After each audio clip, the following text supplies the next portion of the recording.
चुप ना रह, सुना हमार बात।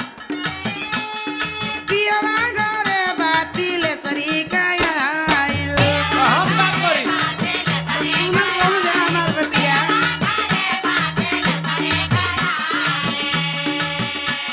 अनिरमा का पाउडर या साबुन ली गाइल।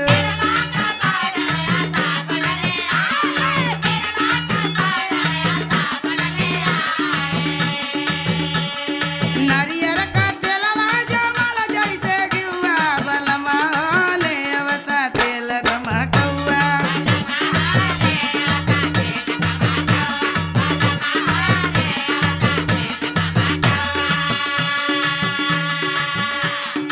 तू तिलेसरी के नाच करे चलल बड़ू।